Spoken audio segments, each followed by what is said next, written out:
오늘 설교 본문은 구약 성경의 네 번째 책이자 또 동시에 모세오경의 네 번째 책인 민수기입니다.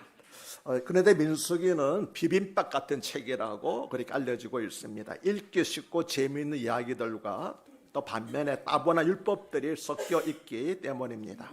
앞서 읽었던 창세기, 출애굽기, 레위기와 우리가 다음에 읽게 될 신명기는 일관된 주제가 있고 또 구조도 비교도 단순합니다. 그러나 민수기는 일관된 주제가 없고 뚜렷하게 구별된 어떤 구조도 찾아보기가 어렵습니다.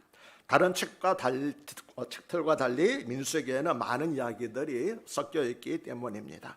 인구조사, 이스라엘 백성들의 반항사건, 전쟁 기록, 광야 여정, 여러 가지 율법들, 그리고 출애굽기와 레위기에서 이미 언급했던 제사들과 절기 등등 많은 일들이 민수기에 기록되어 있기 때문에 그래서 민수기를 가리켜서 비빔밥과 같은 책이다라고 말하고 있습니다. 민수기라고 하는 책 제목은 인구조사라고 하는 뜻입니다. 민수기 1장과 26장의 두 번에 걸쳐서 이스라엘 백성들의 인구를 조사하는 내용이 나옵니다. 우리나라에서 인구를 조사하는 것은 국가 정책을 세우고 또 세금의 기준을 삼기 위해서 인구조사를 하지만 성경에 나오는 인구조사는 그것이 아니라 군대에 나갈 사람들을 계수하는 것이 인구조사였습니다. 즉 20세 이상의 건강한 남자들을 지파별로 조사한 것이 성경에 나오는 인구조사입니다. 민수기 1장에서 인구를 조사했을 때 이스라엘 백성 중에서 20세 이상으로 전쟁에 나갈 수 있는 인구는 60만 3,550명이었습니다.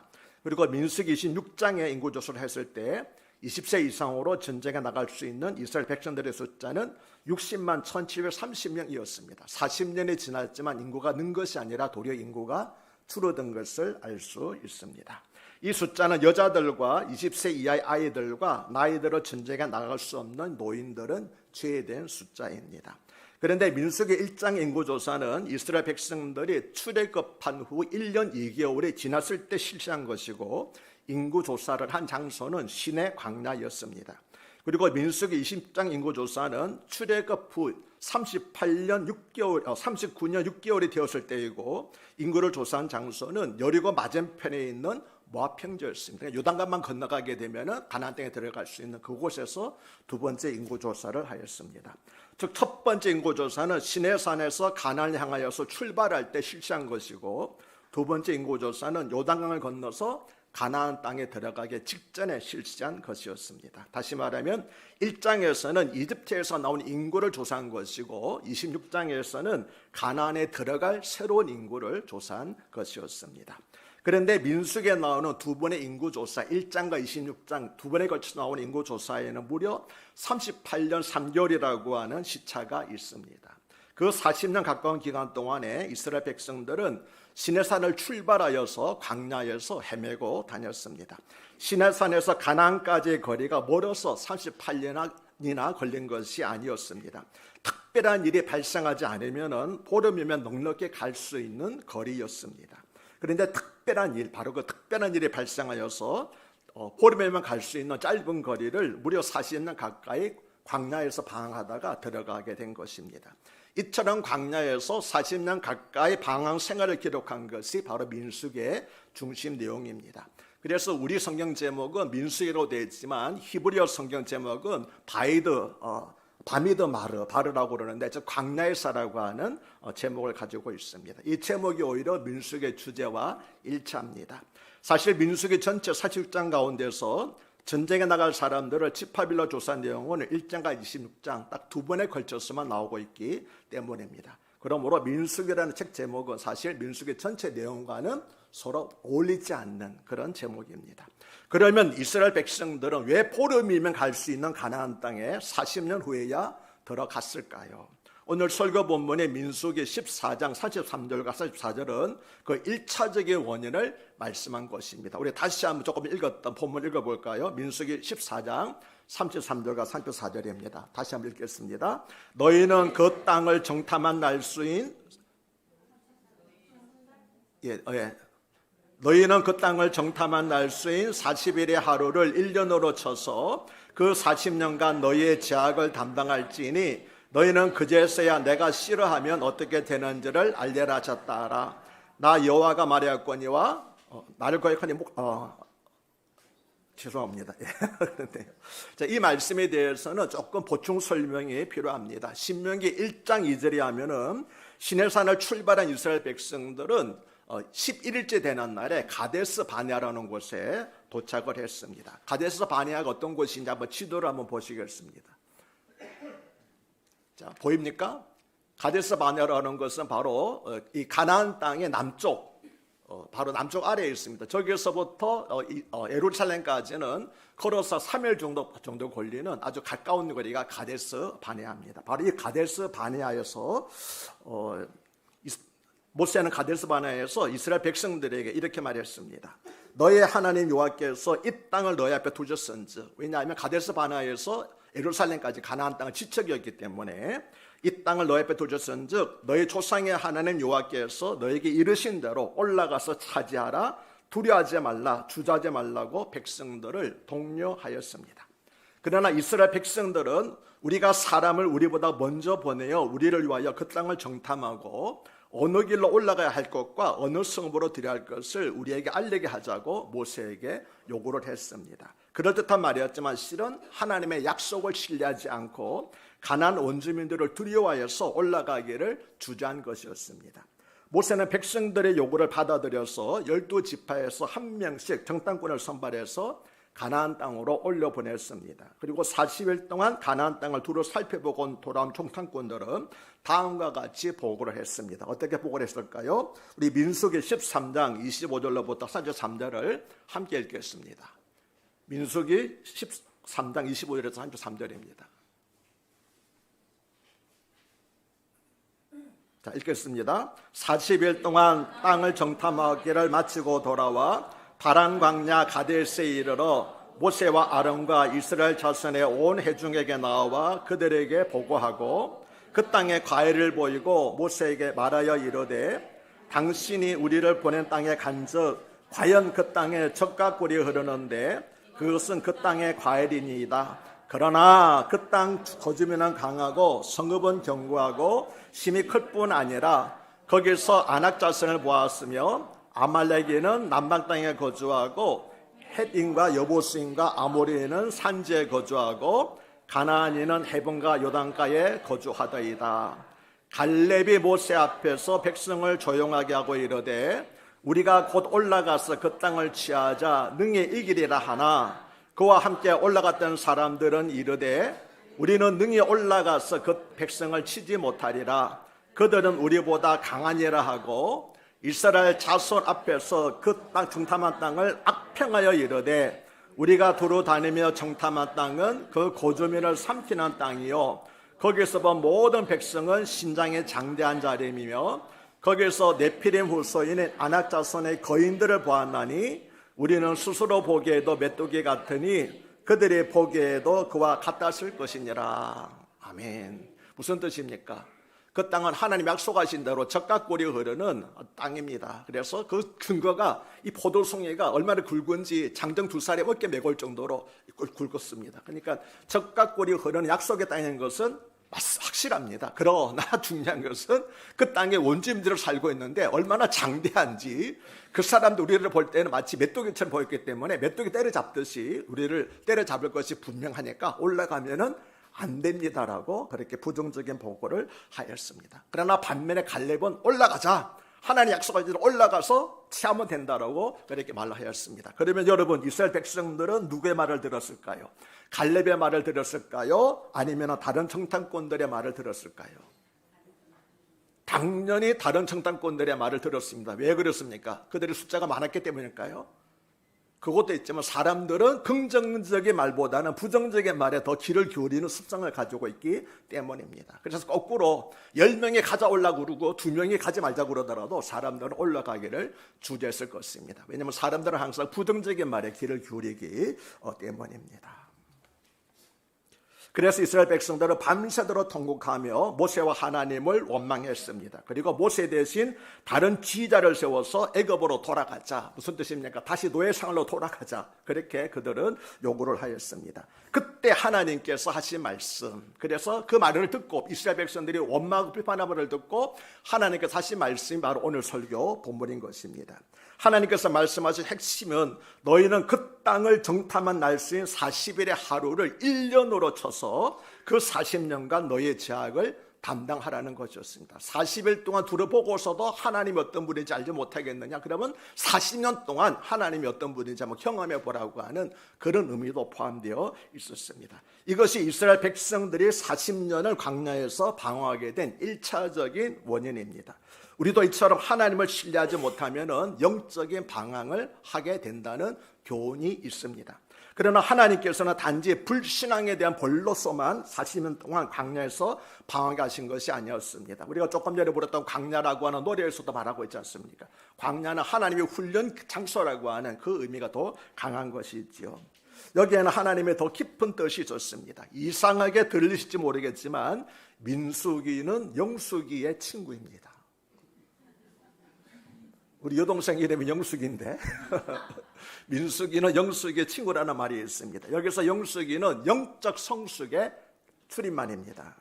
민수기를 가리켜서 영숙의 친구라고 하는 이유는 하나님께서 이스라엘 백성들이 광야를 통해서 영적으로 성숙하기를 바라셨기 때문입니다. 하나님은 광야 생활을 통해서 이스라엘 백성들을 영적으로 훈련시키고자 하신 것입니다. 모세는 신명기, 우리 다음번에 살펴볼 신명기 8장 2절과 3절에서 이러한 하나님의 계획에 대해서 설명한 바가 있습니다. 우리 신명기 8장 2절과 3절을 함께 읽어보겠습니다. 함께 읽습니다. 내 하나님 여호와께서 이 40년 동안에 내게 광야길을 걷게 하신 것을 기억하라. 이는 너를 낮추시며 너를 시험하사 내 마음이 어떠한지 그 명령을 지키는지 지키지 않는지 알려 하심이라.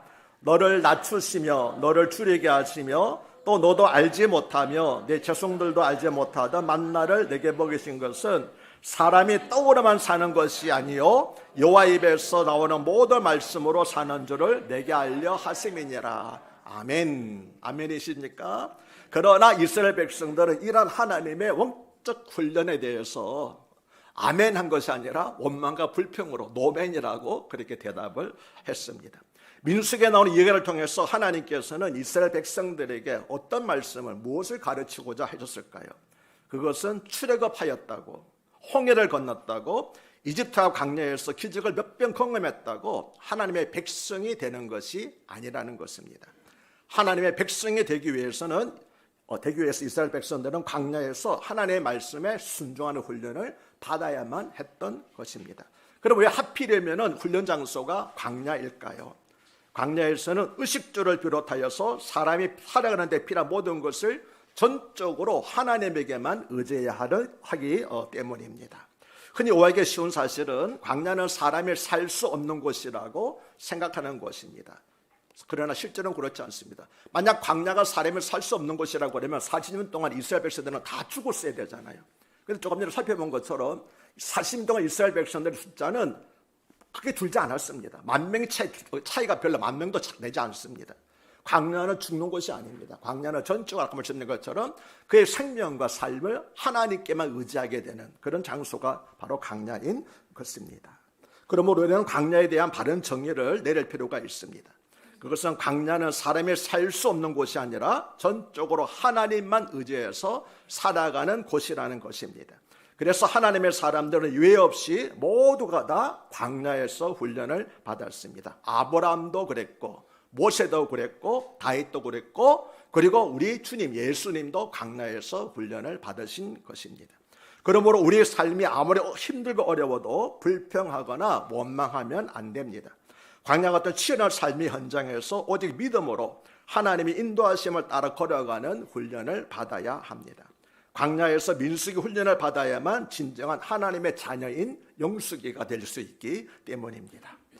그런데 스데반 집사는 사도행전 7장 38절에서 광야의 이스라엘 백성들을 가리켜서 광야 교회라고 말했습니다. 그것은 광야 이스라엘 백성은 오늘날 교회에 대한 예표와 모형이라고 하는 의미를 가지고 있습니다.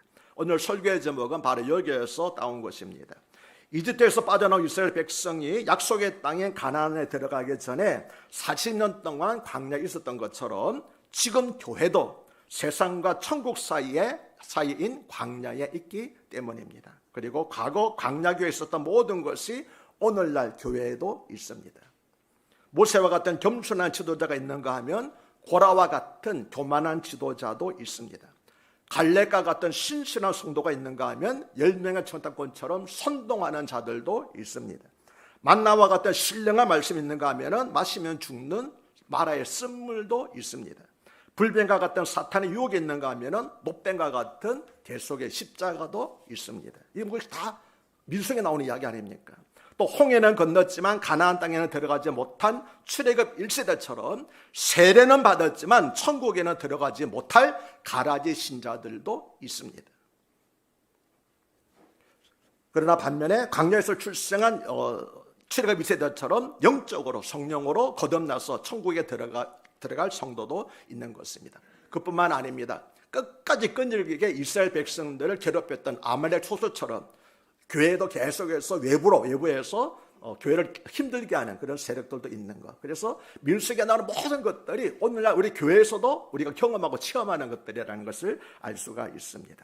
사랑하는 큰 사랑교회 성도 여러분, 지금 우리는 광야를 걷고 있습니다. 환경 때문에 불평이 생깁니다. 나의 계획대로 되지 않고 되는 것이 없어서 원망도 합니다. 언제 광야 여정이 끝날 것인지 아무도 모릅니다.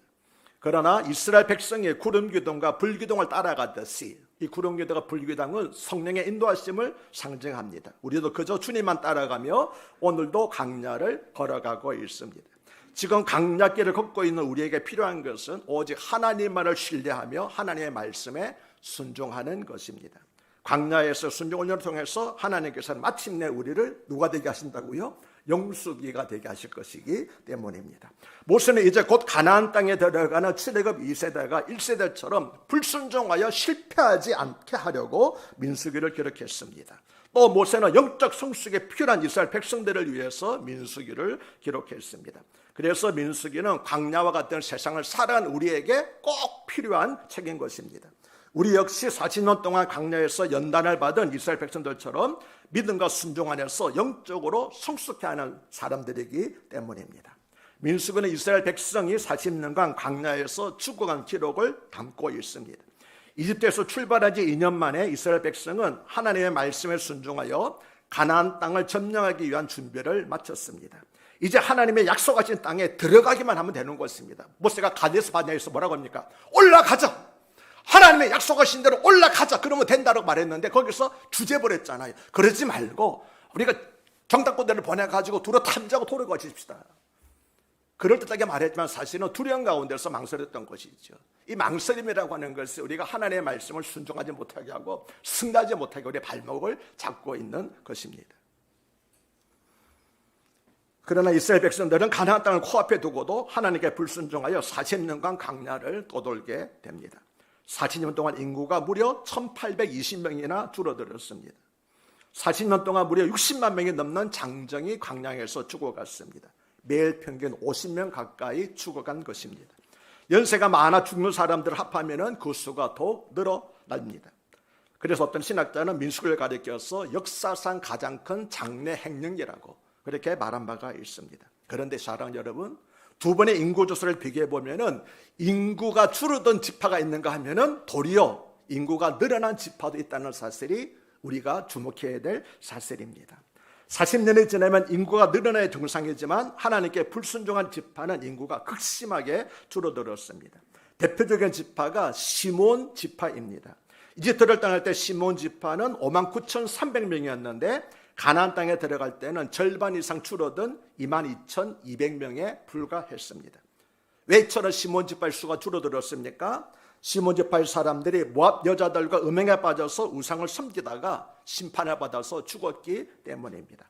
그래서 시몬 지파는 단독으로 땅을 차지 못하여서 유다 땅에 거부살이할 수밖에 없었던 것입니다. 왜냐하면 인구수에 비례해가지고 땅을 분배를 했는데 시몬 지파는 너무 수가 작아가지고 단독으로 땅을 받지 못했던 것입니다. 이와 반대로 유다 지파와 문에서 지파는 오히려 광야 생활 동안 인구가 크게 늘어나서 가나안 땅에 들어가서 가장 넓은 땅을 그들은 분배받을 수가 있었습니다.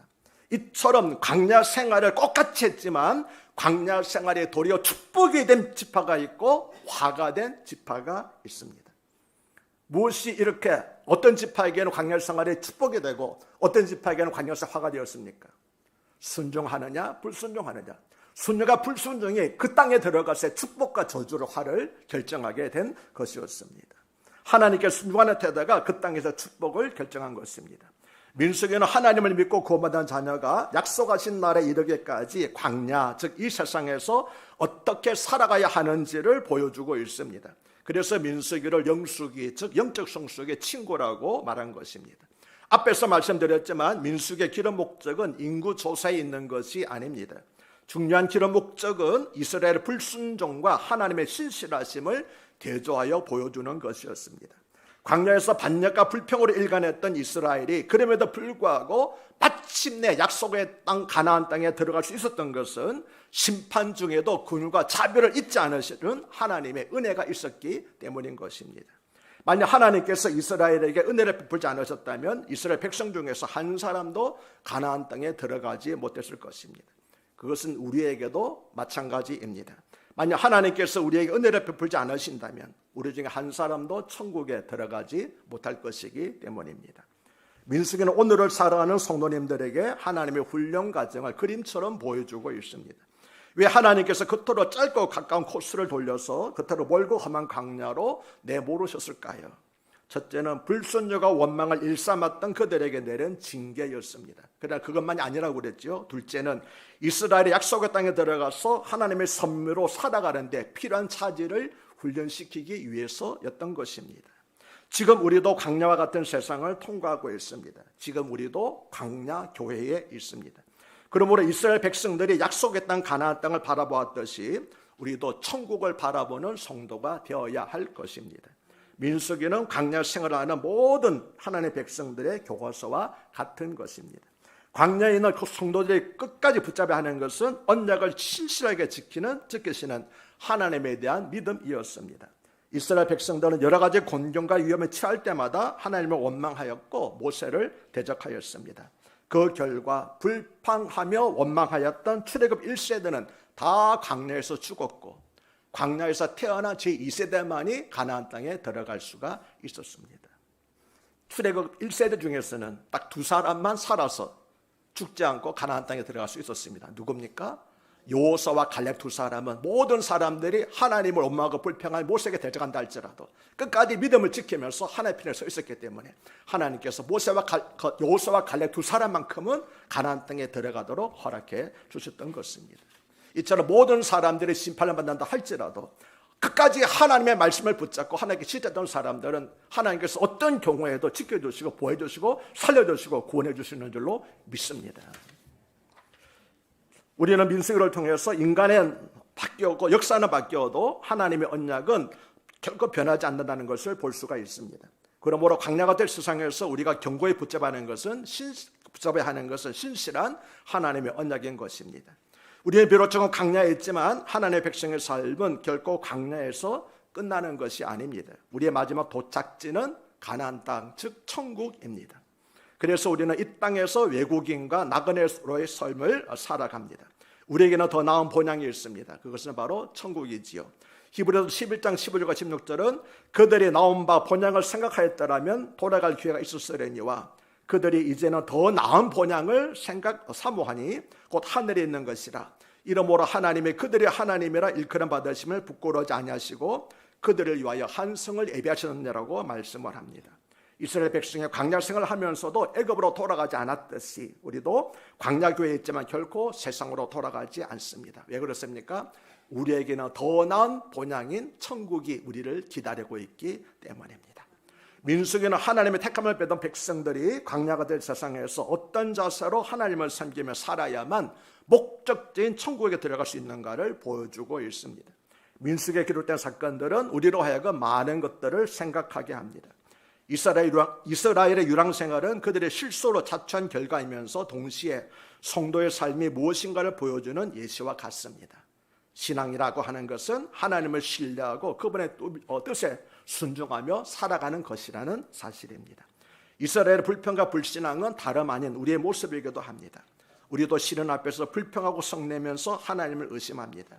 어떤 상황에서도 희망의 끝을 놓지 않는 믿음이 부족합니다. 그 믿음이 있다면 어떤 어려움이 있어도 불평하지 않을 것입니다. 애굽에서 내오래 살던 이스라엘 백성들은 힘든 노역에 있을 때도 힘든 일만 생각하게 되면 불평이 습관적으로 나왔습니다.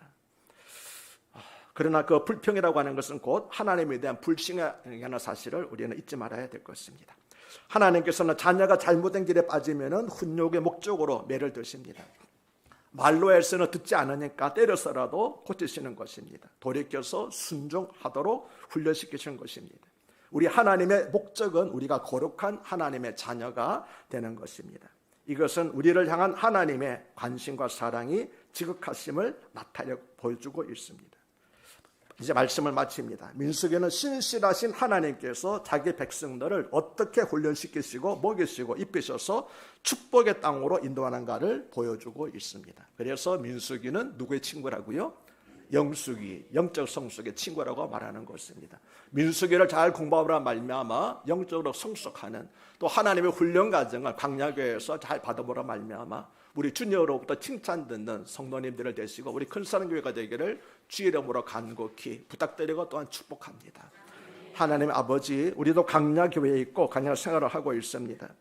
그렇기 때문에 이스라엘 백성들처럼 원망과 불평을 할 때도 있습니다. 그러나 오늘 말씀을 통해서 원망과 불평은 결국 하나님에 대한 불신이라는 것을 깨닫게 되었사오니 원망과 불평하는 대신에 요수와 갈렙처럼 오직 하나님만 의지하고 살아가는 저희들이 되게 하여 주시옵소서.